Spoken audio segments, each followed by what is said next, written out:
کہ میرے نبی کے سارے صحابہ عادل ہیں،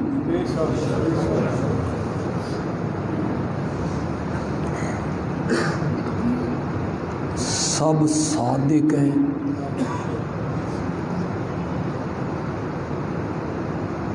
سب راشد ہیں، اور اللہ نے انہیں اپنی رضا کی سند عطا کی۔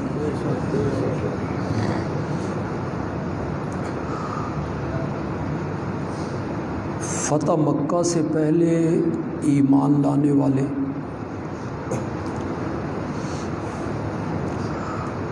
فتح مکہ کے بعد ایمان لانے والے،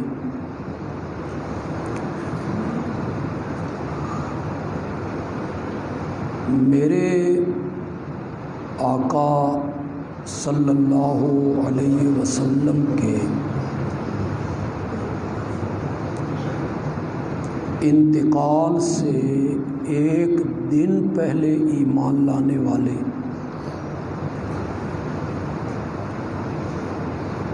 قرآن نے سب سے جنت کا وعدہ کیا۔ کُلًّا وعد اللہ الحسنی،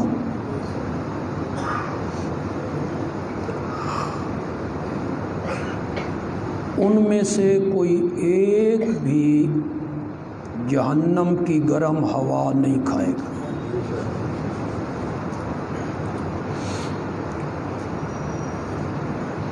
صحابہ کی اس پوری جماعت میں جو سب مقدس ہیں، معزز ہیں، مکرم ہیں، محترم ہیں،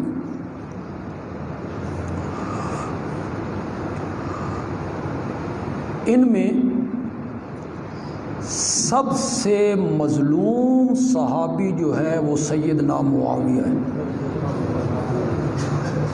رضی اللہ تعالی عنہ، سب سے مظلوم ہے۔ مورخین نے جو سبائی تھے انہوں نے اس صحابی کے ساتھ بہت ظلم کی۔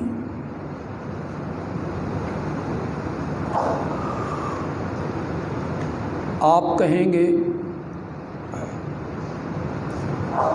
کہ سیدنا معاویہ تمام صحابہ میں کیسے مظلوم ہیں، اس کی کوئی دلیل یہ ہے کہ حضرت سیدنا صدیق اکبر رضی اللہ تعالی عنہ ایک طبقے نے ان پر تبرہ کیا، پہلے چھپ کے کرتے تھے، کتابوں میں کرتے تھے، اب سر عام شروع کیے، جلسوں میں، کانفرنسوں میں، مجلسوں میں، پبلک پہ، سوشل میڈیا پہ۔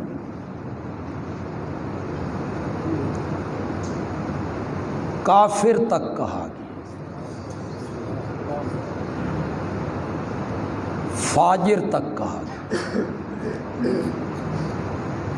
اور یہ سب فدق کو سامنے رکھ کر کیا گیا۔ باغ فدق، حضرت فاطمہ کا جانا، حصہ مانگنا، ان کا انکار کرنا، ڈھال بنایا گیا سیدہ فاطمہ کو کہ ان کے ساتھ زیادتی ہوئی، ظلم ہوا، وہ اپنا حق مانگ رہی تھیں جو قرآن نے حق دیا تھا، اور اس حق کا انکار کفر تھا۔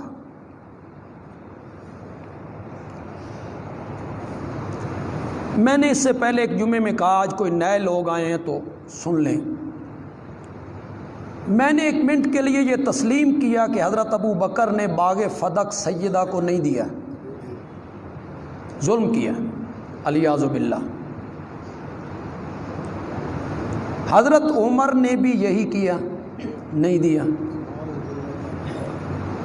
حضرت عثمان کی روش بھی یہی تھی، نہیں دیا۔ سوال میرا یہ ہے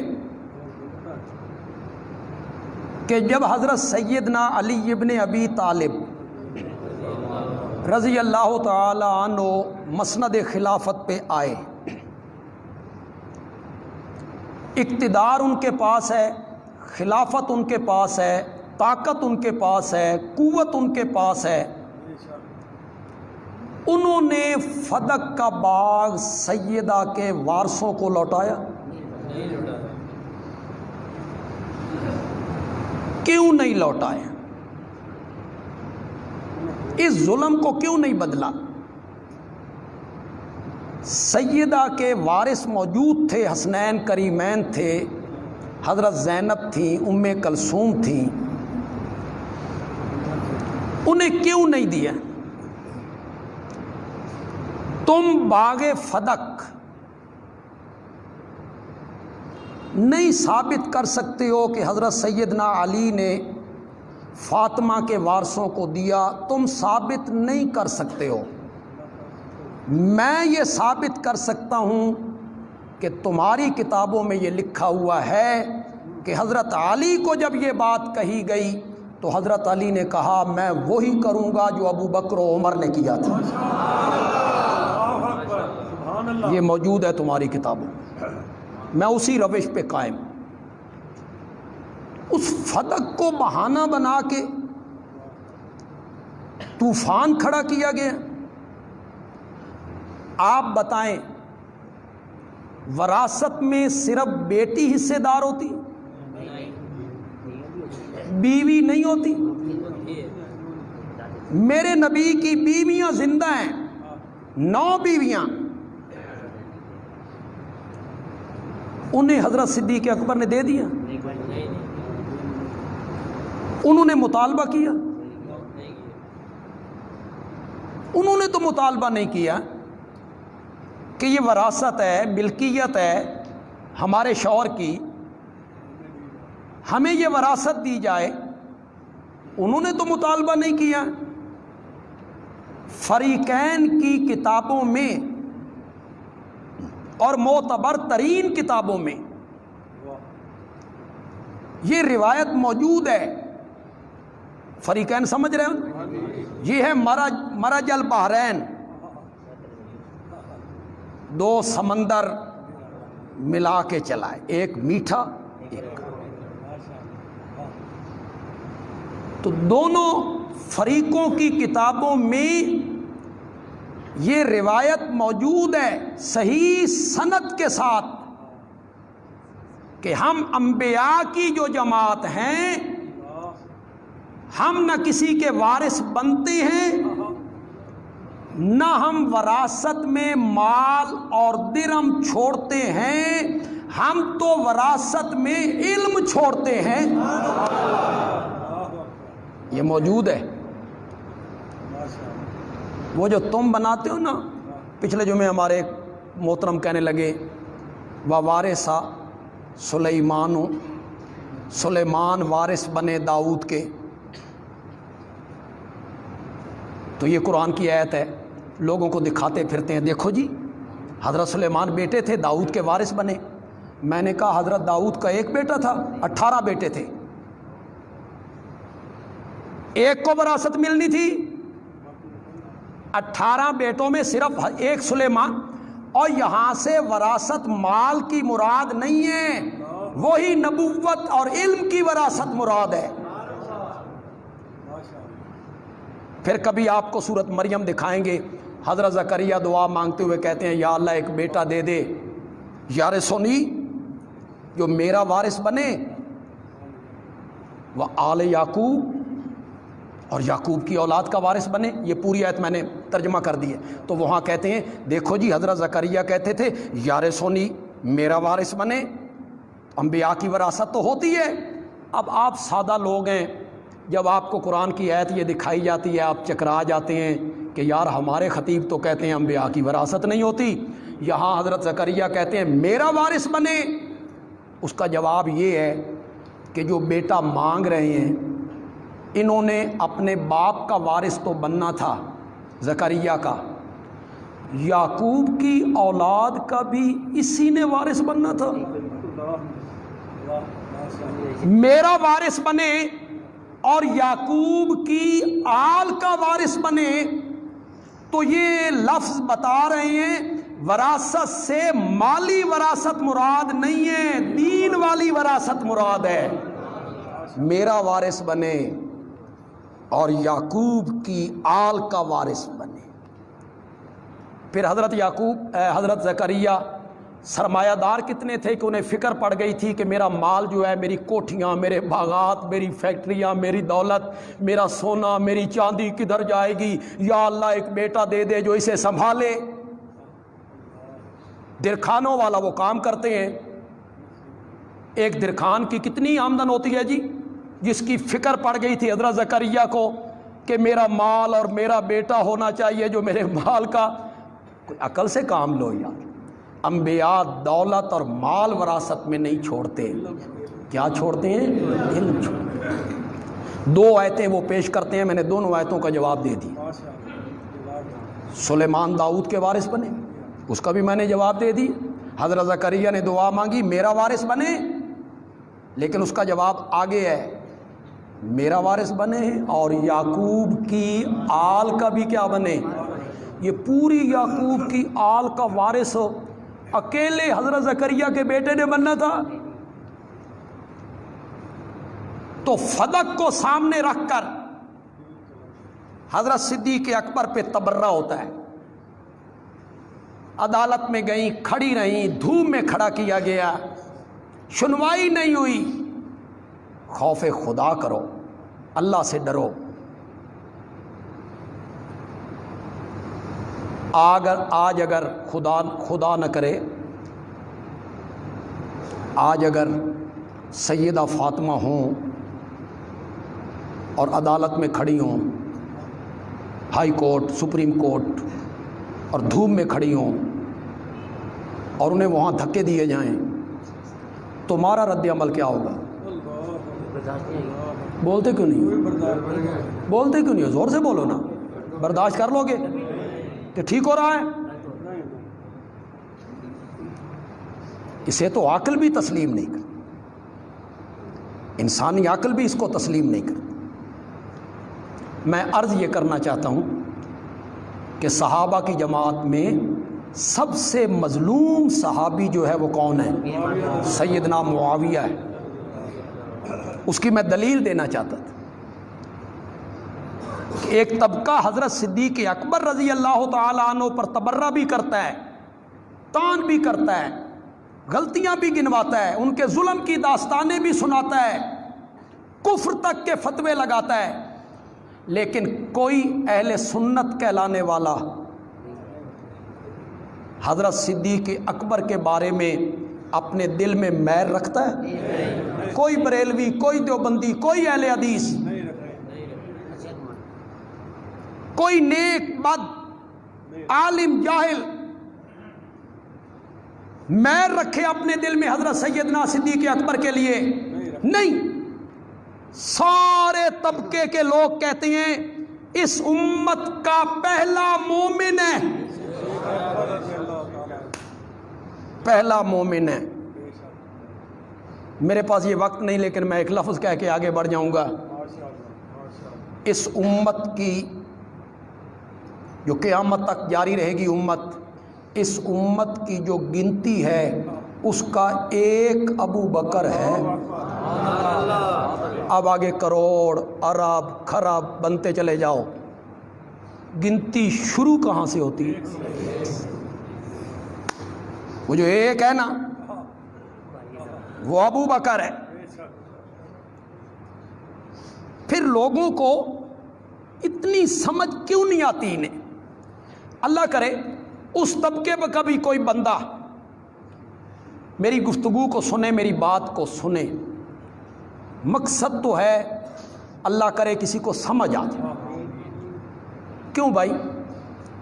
مجھے کوئی اللہ نے بتا دیا ہے بھئی یہ جو فلاں فرقے کے لوگ ہیں ایک ختم اللہ علی قلوبہم ہو گئے، مجھے تو خدا نے نہیں، مجھے تو نہیں پتا، نبی پاک کو تو اطلاع دی گئی ختم اللہ علی لا یؤمنون،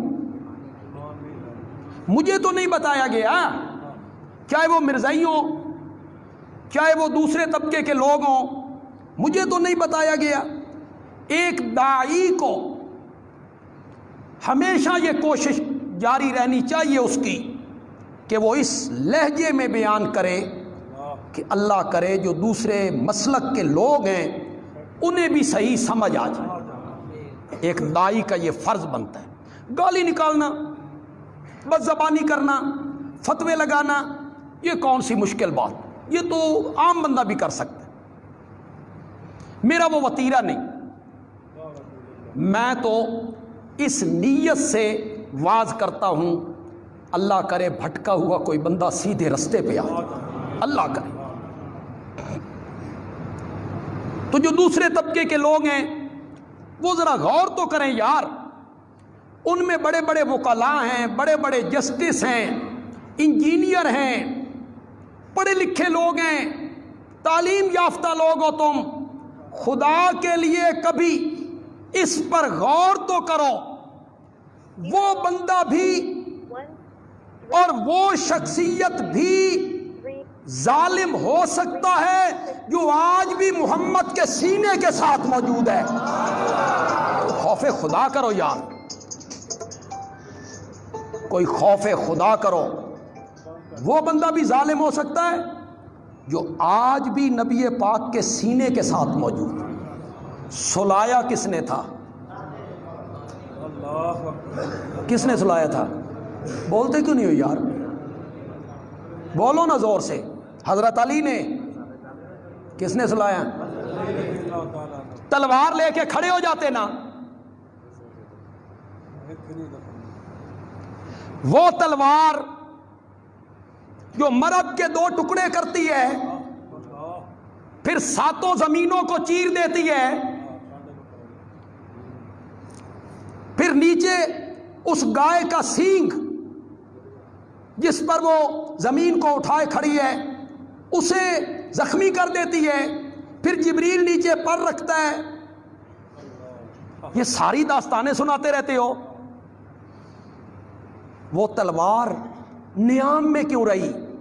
ظالم میرے نبی کے ساتھ سوتے رہے، سیدہ کو دکھانے والے، سیدہ کو دھکے مارنے والے، سیدہ پہ ظلم کرنے والے، سیدہ کے دروازے کو آگ لگانے والے اس جگہ پہ دفن ہونے جا رہے ہیں۔ ما بین بیتی و منبری روضۃ من ریاض الجنہ۔ یہ تلوار نیام میں کیوں تھی؟ دوسرے طبقے کے میں پڑھے لکھے لوگوں کو دعوت فکر دینا چاہتا ہوں، کمنٹ میں گالیاں نکالنے لگ جاتے ہو۔ گالیاں نہ نکالو، دلائل کا جواب دو، اسے توڑو، اس کی وجہ بیان کرو۔ حضرت علی کے دشمن ہیں جی، دشمنان علی پہ بے شمار لعنت ہو جی۔ میں بھی کہتا ہوں حضرت علی کے دشمنوں پر بے شمار لعنت، میں بھی کہتا ہوں سیدہ کے دشمنوں پہ بے شمار لعنت، حسنین کریمین کے دشمنوں پر بے شمار، یہ تو میں بھی کہتا ہوں۔ یہ کمنٹ کرنا حضرت علی کے دشمن ہیں، اہل بیت کے دشمن ہیں، حضرت علی کے گھرانے کے دشمن ہیں، ویری ہیں، بغض ہے، انہیں بغض ہے، یہ نہیں۔ اس کا جواب دو مجھے، حضرت علی کی تلوار نیام میں کیوں رہی؟ مجھے اس کا جواب چاہیے۔ وہ مسلح پہ کھڑے رہے، تلوار نیام میں رہی، انہوں نے خلافت چھین لی، تلوار نے کیوں بھائی؟ بہادر علی، شجاع علی، بہادر علی، غیرت مند علی، غیرت مند علی، 30 سال کا جوان علی۔ یہ 30 سال کا لفظ میں نے کیوں بولا ہے؟ یہ 30 سال کا لفظ میں نے جان بوجھ کے بولا ہے۔ میں نے جان بوجھ کے بولا ہے، آگے ذکر کروں گا تو آپ کو بات کھلے گی کہ میں نے 30 سال کیوں کہا۔ 30 سال یوبن، جوانی، قوت، طاقت، تلوار نہیں نکالتا، حسنین ذبح نہیں کرواتا۔ پتہ نہیں سمجھی ہو کہ نہیں سمجھی، ابھی نہیں سمجھے آپ۔ اپنے بیٹے ذبح نہیں کرواتا، میدان میں نہیں آتا۔ 60 سال کا حسین ظلم کے خلاف باہر آ جاتا ہے۔ 60 سال کا بندہ جوان ہوتا ہے کہ بوڑھا ہوتا ہے؟ ان کی عمر 60 سال ہے، بقول تمہارے وہ میدان میں آیا، اس نے علی اکبر ذبح کروا دیا، علی اصغر ذبح کروا دیا، بھائی عباس ذبح کروا دیا، بیٹے ذبح کروا دیے، ظلم کے ساتھ مفاہمت نہیں کی، بیٹے نے نہیں کی۔ ہمیں مطمئن کرو، ہمیں مطمئن کرو، اگر یہ بھی یزید کی طرح ہوتے، اگر یہ بھی ظالم ہوتے، تو جس طرح حضرت حسین باہر نکلے تھے، حیدر کرار بھی تلوار لے کر باہر نکلتے۔ خدا کی قسم، خدا کی قسم، یہ میرا موضوع نہیں، میں دوسری طرف چلا جاؤں گا۔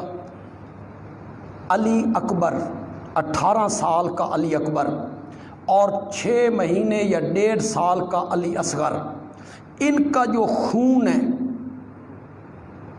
اس سے بہترین صابن کوئی نہیں، اس خون سے بہترین صابن کوئی نہیں جو صدیق اکبر کے دامن پہ پڑنے والے داغوں کو دھو کے رکھ دے۔ اس سے بہتر صابن کوئی نہیں۔ علی اصغر اور علی اکبر کا خون پکار پکار کے کہہ رہا ہے کہ اگر ابو بکر و عمر بھی یزید کی طرح ہوتے تو ہمارا دادا بھی کم از کم حسین کی طرح تو ہوتا۔ حسین نے مفاہمت نہیں کی، حضرت علی نے تینوں کے ساتھ کیا کی؟ مفاہمت کی، بیعت بھی کی، پیچھے نمازیں بھی پڑھی، قاضی القضات کا عہدہ بھی لیا، رشتے بھی دیے۔ اس سے بہترین صابن کوئی نہیں۔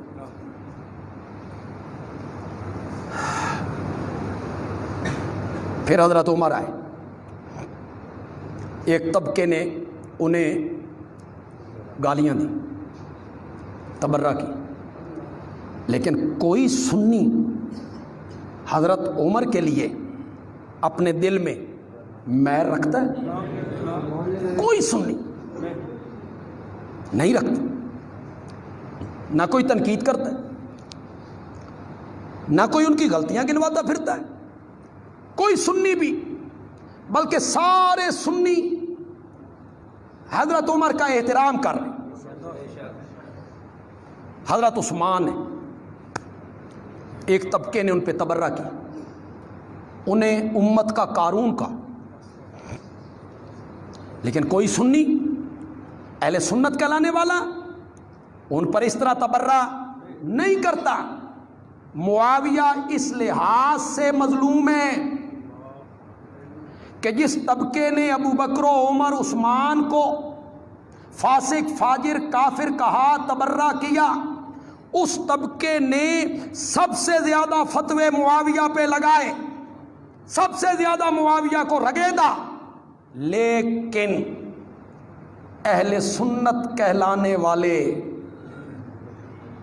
ایک حصے نے ان کے دل میں بھی معاویہ کے لیے وہ عقیدت نہیں رہی جو باقی صحابہ کے بارے میں،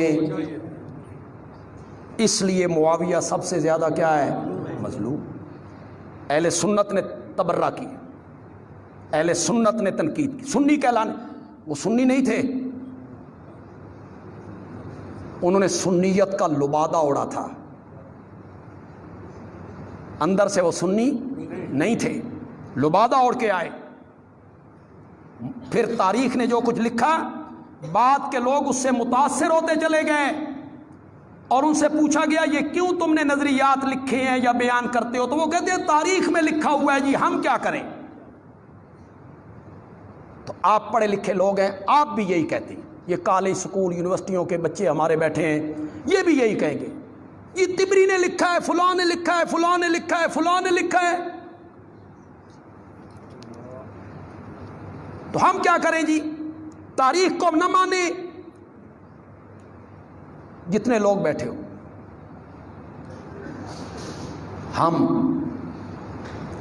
ہم اپنے آقا کے فرمان کو بھی اس وقت تک نہیں مانتے جب تک اس کی سند نہ ہو. وہ سمجھ رہے ہو کہ کوئی نہیں سمجھ رہے ہو؟ جو بندہ کہے قال النبی ہو،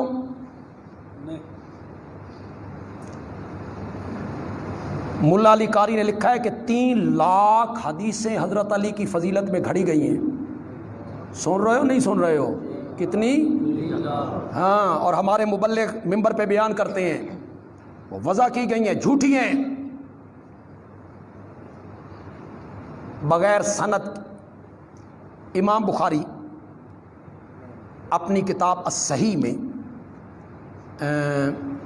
پتہ ہے آپ کو کل حدیثیں کتنی؟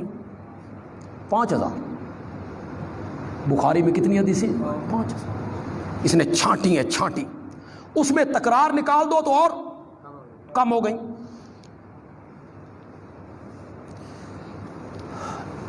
لیکن امام بخاری دوسری صدی کا آدمی، امام بخاری کی تو ملاقات نہیں ہوئی صحابہ سے. تو امام بخاری کیا کرتا ہے؟ امام بخاری کہتا ہے حدثنا فلاں قال حدثنا فلاں قال حدثنا فلاں، میں نے فلاں سے سنا. وہ کہتا تھا میں نے فلاں سے سنا، وہ کہتا تھا میں نے فلاں سے سنا. عن نبی ہریرہ قال النبی. اس کو کیا کہتے ہیں؟ سند. اس میں اگر ایک بھی کمزور آدمی آ جائے، کذاب آ جائے، ضعیف آ جائے، حافظے کا کمزور آ جائے تو وہ حدیث مقبول قبول ہو. تم تاریخ لیے پھرتے ہو، تاریخ میں لکھا ہوا ہے. تاریخ والا طبری والا کہتا ہے صفین کی جنگ ہوئی یوں ہوا، کربلا کی جنگ ہوئی یوں ہوا. تو ہم طبری سے پوچھتے ہیں تو 3 صدی کا ہے. کربلا کی جنگ ہوئی 61 ہجری میں. یہ 240 یا 3 صدیاں تو دور آ گیا ہے. اس کی سند پیش کر. کس نے بتایا ہے تجھے؟ جو تاریخ لکھتی چلی جائے، آنکھیں بند کر کے اس کو آپ مانتے چلے جائیں گے. تاریخ مرتب ہوئی ہے بنو عباس کے دور میں. کس کے دور میں؟ بنو عباس تختہ الٹ کے آئے تھے بنو امیہ کا. تمہیں آج میں گر کی بات بتاؤں کہ بنو امیہ کی کردار کشی کیوں ہوئی. حضرت معاویہ کا یہ خاندان ہے. بنو امیہ کا تختہ کس نے الٹا تھا؟ بنو. اور تاریخ مرتب ہوئی ہے بنو عباس کے دور میں. کس کے دور میں؟ وہ تختہ الٹ کے آئے تھے کس کا؟ بنو امیہ کا. انہوں نے بنو امیہ کی خوبیاں لکھنی تھی کہ خامیاں؟ بولو. جو نئی حکومت آتی ہے وہ تو سب کچھ پچھلی حکومت پہ ڈال دیتی ہے. آج کوئی سڑک دا پل ٹوٹ جائے تو تحریک انصاف والے کہتے ہیں یہ نون لیگ دا قصور ہے. مہنگائی ہو جائے نون لیگ، سارا اس پہ ڈالتے چلے جائیں گے. کوئی ظلم ہو رہا ہے کہیں، یہ پولیس نون لیگ کی بھرتی کی ہوئی. اپنے اوپر کوئی نہیں. یہ جو واقعہ ہوا پرسوں رنگ روڈ پہ، کل میں وہیں سے گزرا تو وہاں پولیس اور سارے لوگ وہاں اکٹھے تھے. تو کیسا واقعہ ہے؟ کوئی چیز رہ گئی؟ لیکن ایک بات ذہن میں آئی، وہ جو شریعت نے کہا ہے، ہماری شریعت نے، کہ عورت کو بغیر محرم کے سفر نہیں کرنا. کتنی صحیح بات شریعت نے. کیا ہے ہماری شریعت کہ عورت بغیر محرم کے سفر نہ کرے، محرم اس کے ساتھ ہونا چاہیے. لیکن یہ جو ظلم ہوا اور اس کے بچوں کے سامنے ہوا، ان بچوں کے ذہن پہ جو اثرات مرتب ہوں گے، اللہ اکبر، اس کا تصور بھی نہیں ہو سکتا ہے. ان بچوں کے ذہن پر مرتے ٹائم تک یہ جو اثرات مرتب ہوئے، آپ سوشل میڈیا پہ پڑھتے ہیں 5 سال کی بچی اٹھا کے لے گئے، بدفعلی کی، آگ لگا دی. 5 سال کی بچی، 7 سال کی بچی.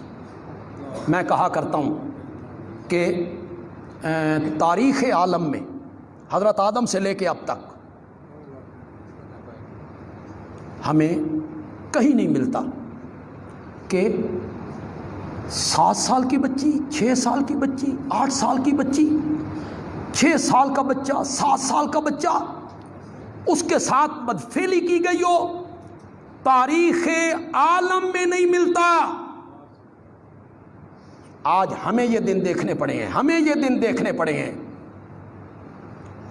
اور بات کی جاتی ہے ریاست مدینہ کی. ریاست مدینہ کیا ہوتی ہے؟ ریاست مدینہ یہ ہے کہ عورتوں کی عزتیں سر عام لوٹ لی جائیں اور ان کے بچوں کے سامنے لوٹ لی جائیں. آج وہ پکڑے جائیں گے، کیا ہوگا؟ کوئی گواہ ہے؟ کسی نے گواہی دینی ہے؟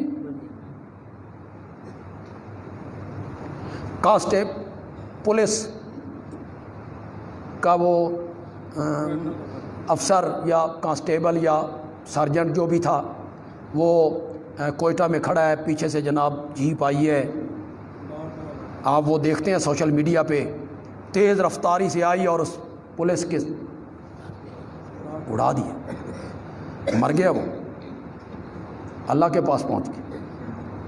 اس کی جو چلانے والا ہے وہ خود وہ آدمی ہے، اس کی تصویر سامنے ہے، کار میں وہ ڈرائیونگ سیٹ پہ بیٹھا ہے، تصویر نظر آ رہی ہے. اور عدالت فیصلہ کرتی ہے عدم ثبوت کی بنا پر اسے بری کر دیا جاتا ہے. اور غریب آدمی جرم کرے تو تمہارے پاس بڑے ثبوت ہوتے.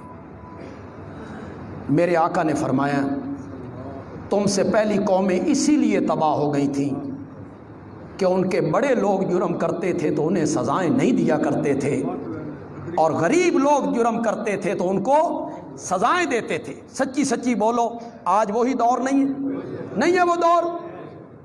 پیسہ، دولت، سیاست، عہدہ یہ موجود ہو، کوئی تھانہ نہیں، کوئی کچہری نہیں، کوئی مقدمہ نہیں، اور یہ چیزیں موجود نہ ہوں تو پھر سارے ثبوت ہیں. اور یہ چیزیں موجود ہوں پھر اتوار کی چھٹی بھی کوئی نہیں، پھر چھٹی والے دن بھی ضمانتیں ہونے لگتی.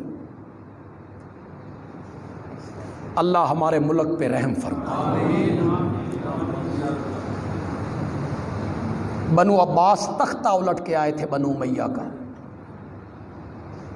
میں تمہیں بڑی بنیادی باتیں بتانے لگا، وہاں تاریخ مرتب ہو گئی. انہوں نے بنو امیہ کی خوبیوں کا ذکر کرنا تھا کہ خامیوں کا؟ پیپل پارٹی کے کسی آدمی سے پوچھئے، ذوالفقار علی بھٹو صاحب کی سیرت، تاریخ، حیات، زندگی، اس پر کتابیں لکھی گئی. اس کو تقریباً 38 سال ہوئے وہ پھانسی چڑھے. 38 سال ہو گئے تقریباً. ہم نے ان کا دور دیکھا، میں نے ان کا دور دیکھا، ان کی تقریریں بھی میں نے سنی، بالکل سامنے کھڑے ہو کے بھی سنی. ہمیں پتہ ہے کہ وہ کیسے تھے، کس طرح برسر اقتدار آئے، ہم صحیح جانتے ہیں. لیکن آپ میں سے جو 45 سال کے لوگ ہیں، آپ نے بھٹو کو دیکھا ہے؟ آپ نے تو دیکھا بھی نہیں. آپ نے بھٹو کو پڑھنا ہو کہ کیسا آدمی تھا تو اس کا ذریعہ کیا ہے؟ تاریخ. تاریخ تاریخ لکھی پیپل پارٹی کے آدمی نے جو بھٹو کو چاہنے والا تھا. وہ خامیاں لکھے گا؟ نہیں لکھے گا. وہ کیا لکھے گا؟ خوبیاں لکھے گا۔ جمعے کی چھٹی کی تھی، اتوار کی بجائے جمعے کی چھٹی کی بھٹو صاحب نے۔ اسلامی سربراہی کانفرنس بلائی لاہور میں، پورے عالم اسلام کے سربراہ شاہی مسجد میں اکٹھے ہوئے، 90,000 قیدیوں کو ہندوستان کی قید سے چھڑا کے لایا، اور سب سے بڑا کارنامہ مرزائیوں کو غیر مسلم اقلیت کا، اسی کی حکومت تھی۔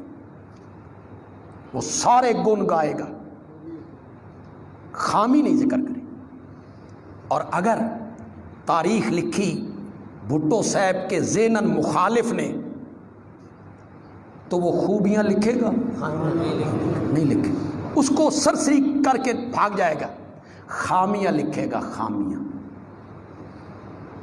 ڈاکٹر نذیر کو شہید کروایا، خواجہ رفیق کو شہید کروایا، عبدالصمد اچکزئی کو شہید کروایا، احمد رضا قصوری کے والد کو شہید کروایا، مخالفین کو قتل کروا دیا کرتے تھے۔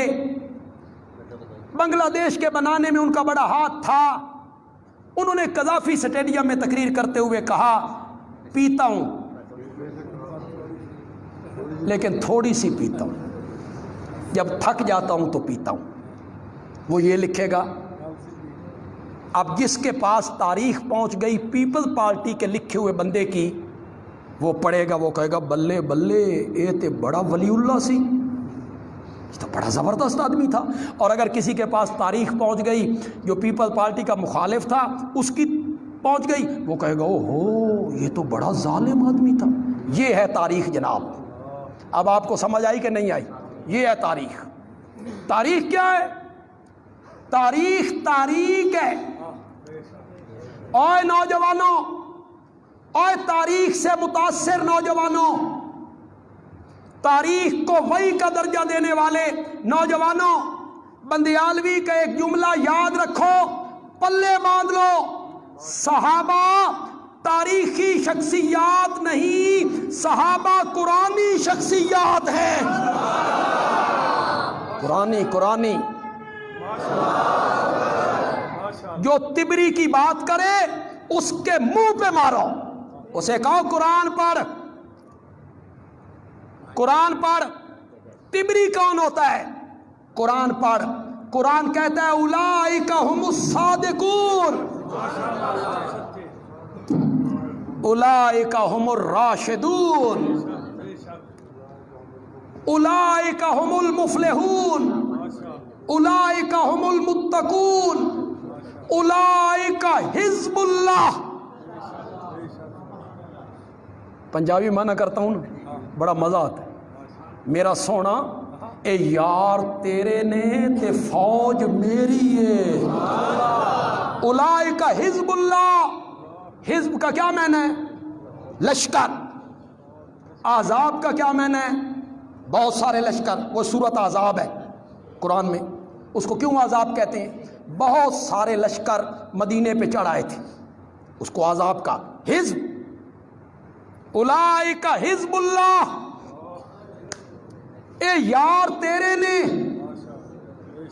بولو یار، اے یار تیرے نے، فوج میری ہے، فوج میری ہے۔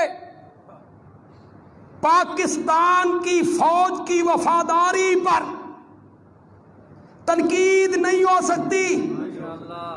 اگر تنقید کرو تو غداری کا مقدمہ چلے گا۔ بندیالوی کہتا ہے اگر ملک کی فوج پر تنقید نہیں ہو سکتی تو رب کی فوج پر بھی تنقید نہیں ہو سکتی، نہیں ہو سکتی۔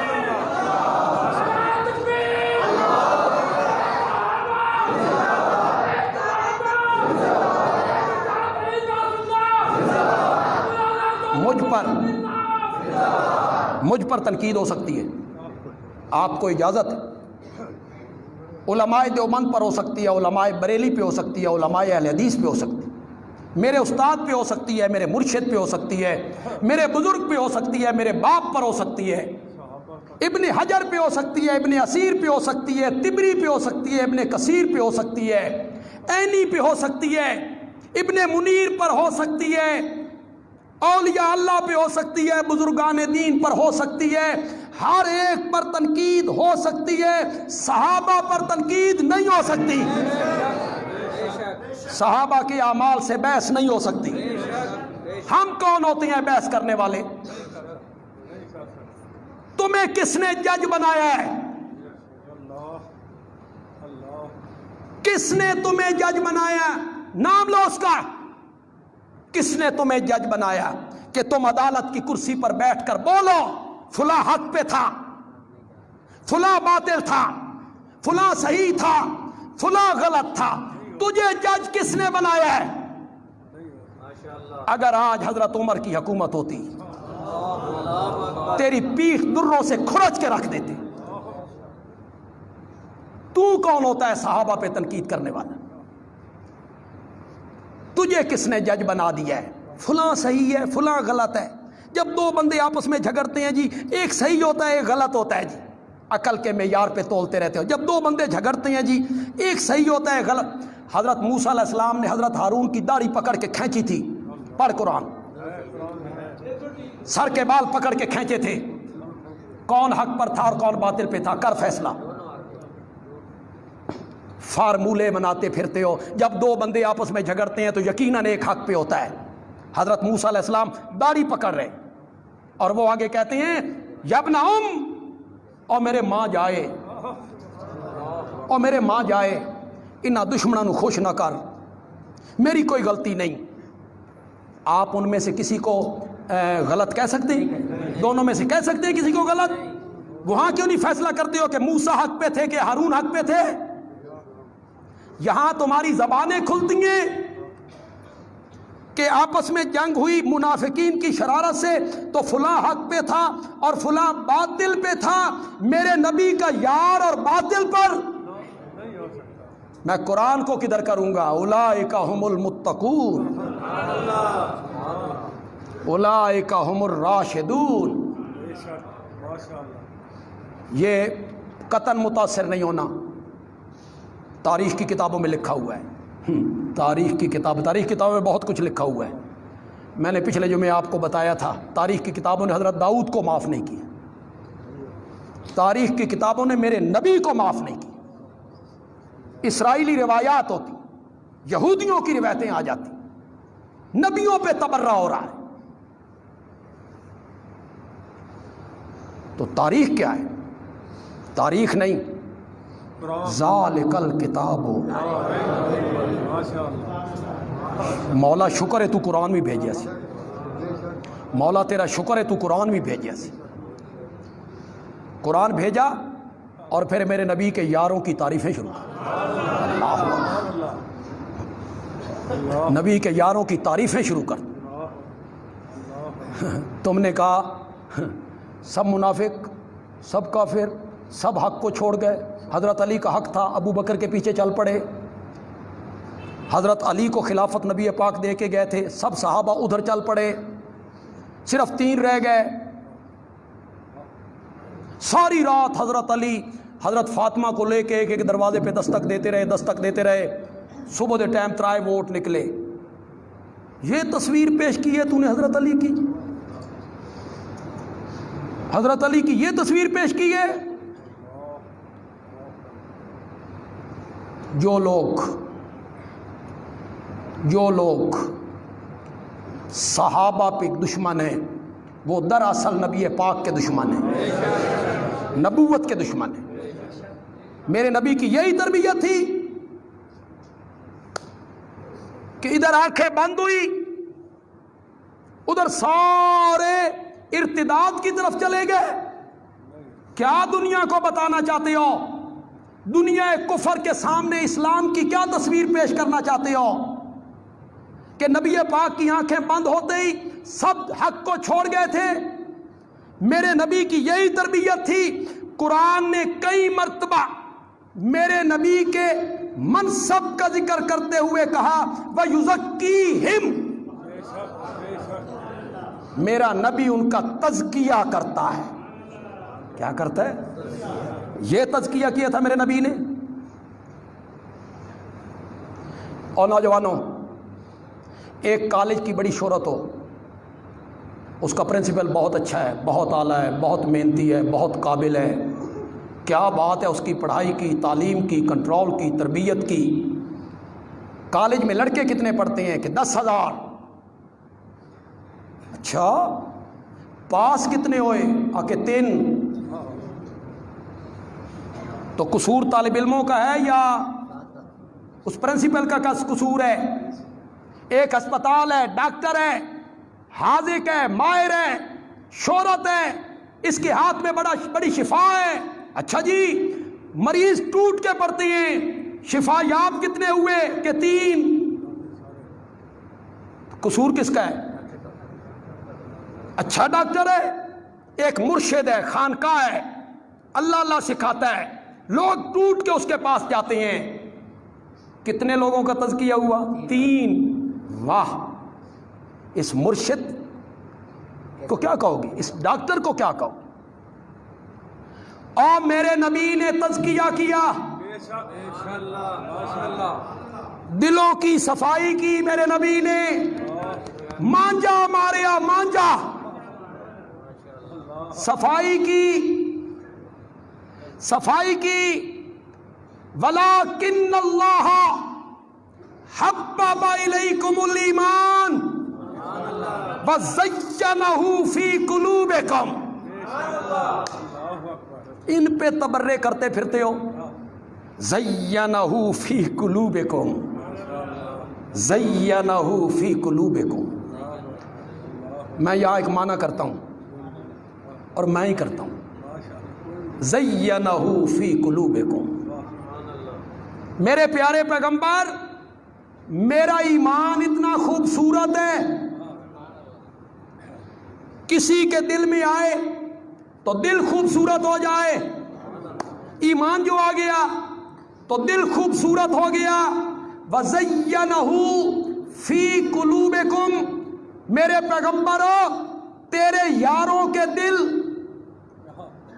اتنے خوبصورت تھے، ان کے اندر میرا ایمان آیا تو ایمان ہی خوبصورت ہو گیا۔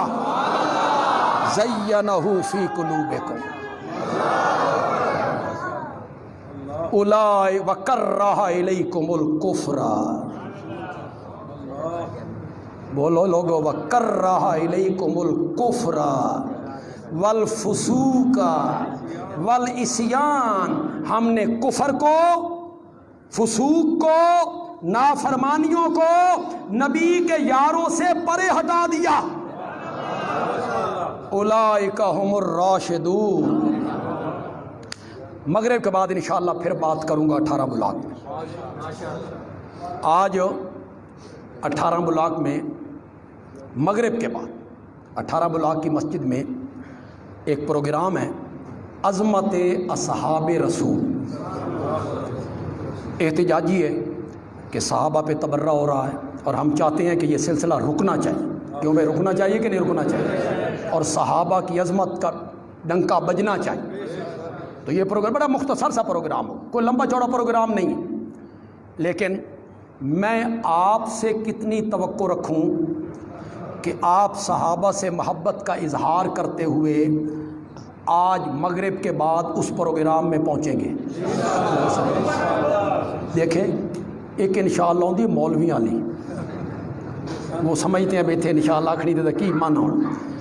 انشاءاللہ میں یہ نہیں کہتا آپ کو کوئی مجبوری ہے، کوئی تقاضا ہے، کہیں کوئی کام پہ جانا ہے تو بالکل ٹھیک ہے آپ جائیں، میں یہ نہیں کہتا کہ آپ اس کام کو چھوڑ دیں، لیکن اگر آپ فارغ ہیں، وقت ہے آپ کے پاس، تو پھر میں درخواست ہی کر سکتا ہوں بحیثیت خطیب آپ سے، میرا حق کتنا بنتا ہے کہ یہ ہنگامی پروگرام رکھا گیا ہے، تو ہم چاہتے ہیں کہ اہل سنت کے نوجوان آئیں اور صحابہ کی عظمت کو سنیں اور ایمان کو تازہ کریں۔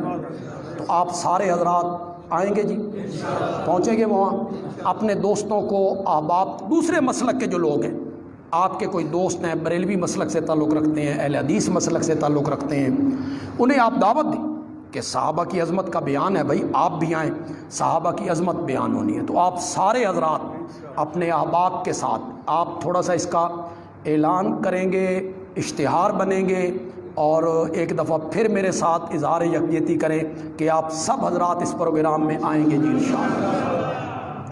ہمارے ایک عزیز ہیں لاہور میں، جنید اسلم، وہ ہمارے پاس دورہ تفسیر بھی پڑھ کے گئے ہیں۔ وہ تاجر، تجارت کرتے ہیں، وہ اللہ نے انہیں بڑا اچھا دولت مال سے نوازا ہے، لیکن ہمارے پاس انہوں نے دورہ تفسیر پڑھا ہے، یہاں پورے 2 مہینے رہ کر پڑھا۔ کل ان کے والد صاحب اچانک انتقال کر گئے، یعنی رات سوئے اور صبح اٹھے ہی نہیں۔ تو وہ بڑے نیک آدمی تھے۔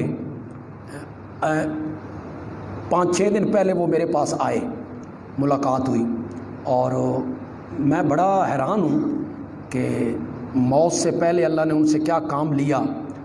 ایک مسجد بنانے کا انہوں نے ارادہ ظاہر کیا اور اس میں خطیر رقم دینے کا اعلان کیا، خطیر رقم۔ تو اللہ نے ان سے موت سے پہلے کیسا اللہ نے ارادہ، نیت اور کام اور عمل ان سے کروایا۔ ان کے لیے ہم سب دعا کریں۔ میں خود ان کا جنازہ پڑھانے کل گیا تھا، اور میں نے ان کا جنازہ پڑھایا وہاں جا کے لاہور۔ اللہ ان کی مغفرت فرمائے، اللہ ان کے درجات بلند کرے، اور بچوں کو، بیٹوں کو، بیٹیوں کو اللہ صبر جمیل عطا فرمائے۔ ہمارے میاں والی میں ہمارے عالم ہیں مولانا عبد القدوس حیدری، ہماری جماعت کے مناظر بھی، ان کے والد صاحب بڑے نیک آدمی تھے، اور تھے تو وہ تاجر، وہ بھی تاجر تھے، لیکن اپنے دونوں بیٹوں کو انہوں نے عالم بنایا، دونوں بیٹوں کو، اور دونوں بیٹے اچھے عالم بنے۔ ان کا انتقال ہوا، تو ان کے لیے بھی دعا کریں گے کہ اللہ تعالیٰ ان کی مغفرت فرمائے۔ جن بیماروں نے مجھے کہا ہے، فون کرتے رہتے ہیں لوگ، ان کے لیے بھی سب لوگ دعا کریں گے اللہ نماز کے بعد کہ تمام بیماروں کو اللہ شفائے کاملہ عاجلہ سے نوازے۔ وما علینا الا البلاغ المبین۔ دے جی اذان۔